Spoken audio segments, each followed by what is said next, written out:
Alright guys, MTech Guy here, and today we're taking a look at the E60 M5 and discussing the oil level readings. So of course the S85 V10 doesn't have a dipstick, so with one of these cars you're solely relying on the electronic oil level reading at the dashboard. Now I have put videos out on this before on how that oil level reading tells lies. It's not always telling the truth. Now you can do a short-term oil level reading which will give you a more or less instant reading, but it's not that accurate, but it will give you an idea of more or less where the level is. And then you can do a long-term oil level reading, which of course takes much longer. It will give you a more accurate picture of the oil level, but neither the short-term or the long-term can be absolutely spot on the actual level. Why? Because the system is quite heavily buffered, and there's no getting around the way the oil level system operates, and there's reasons why it operates like it does. Alright, so with an actual real dipstick, you pull that dipstick out the engine and it's going to give you the spot on oil level reading. What you see is what you get, but with the electronic reading on the dashboard it's a little bit more abstract. So what does this buffering look like?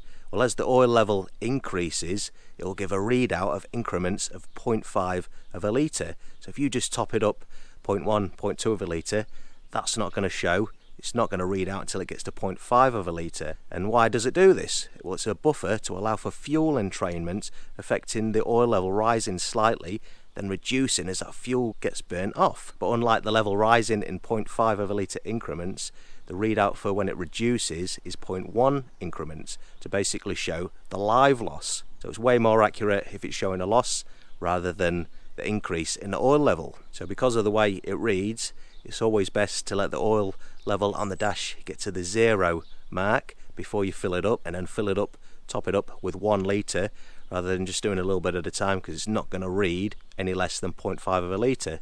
So let it get to 0, top up with 1 litre. That's the best way to go about it. Alright, so the oil level rising, what's that all about? Fuel entrainment. What's fuel entrainment? Well, I've had comments before from some of my viewers when they've carried out an oil change. They've got quite a strong smell of fuel in the oil that they've drained off from the engine. Now the S85 V10 engine was designed and built to be a high revving, high performance engine. These things rev to 8,250 RPMs and they really do sing when you get them up in that rev range. But unlike an old school high performance, high revving engine, these V10 engines do drive very civilized down the bottom end of the rev range. They are very smooth to drive around town because they have a lot of features to be able to make it do that. So unlike an old school high revving, high performance engine which will have a high lift cam, solid lifters, you know, this type of thing, that's going to idle quite lumpy, it's going to have quite a rough idle and not feel that smooth down that lower end of the rev range. It's all designed for that high rev range. So with the S85 V10 engine you've got things like the Vanos system, you've got a 2-stage fuel pump, so it's going to deliver way more fuel pressure up in that higher end of the rev range, a little bit less down the lower end, just to make it a bit more civilized to drive at the lower end of the rev range. But nonetheless, even with that being in place, that fuel pump and these injectors absolutely dump the fuel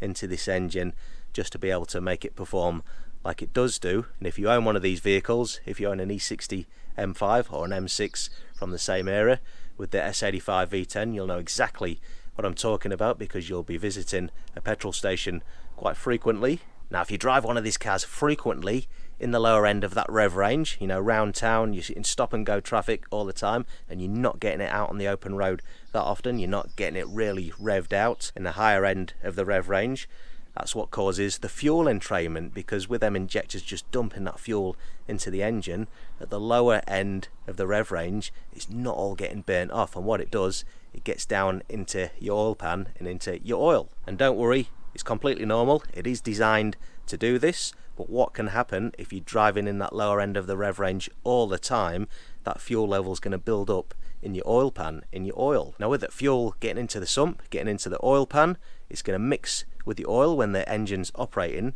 Then what it's going to do is cause your engine oil level to increase. Now worst case scenario, it can cause it to increase up to 15%.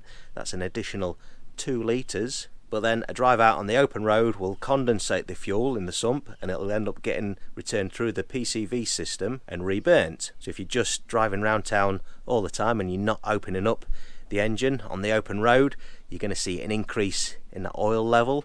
if you're driving around town a lot and then you get it out on the open road just now and again, you're going to see an initial increase, and then what you'll see when that fuel gets burnt off out on the open road, you'll see it decrease again. And that's why the oil level is buffered like it is, or you'll just be up and down all the time. So unless it's really increasing or really decreasing, you're not really going to see it on the oil level indicator, and that buffer's there to avoid causing too much concern with the engine's oil level. Now, another thing to consider that really does affect the oil level reading, and I think in my case this is what's been causing me so much confusion when I've been carrying out oil changes and then refilling the engine with the same amount of oil, it's been reading different. If you've been following the channel, you'll know exactly what I'm talking about.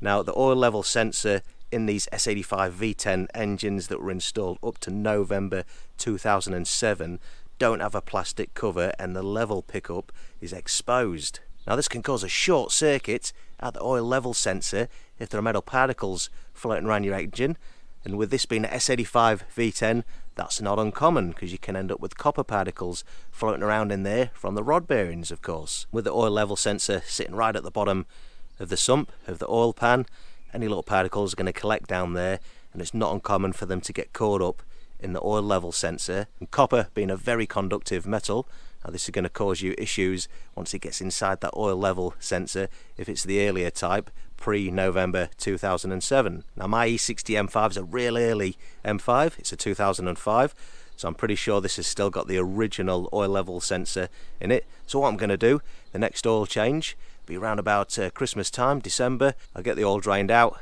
and then we'll change that sensor, we'll refill it, and we'll see how the reading goes with the upgraded new type sensor. I'll be interested to see how accurate it actually reads in comparison to the one that's in the car at the minute, because like I say, I have had quite a bit of trouble with it, and I've had a few viewers comment on my channel that theirs hasn't been doing the same, so I'm pretty sure they must have the later type.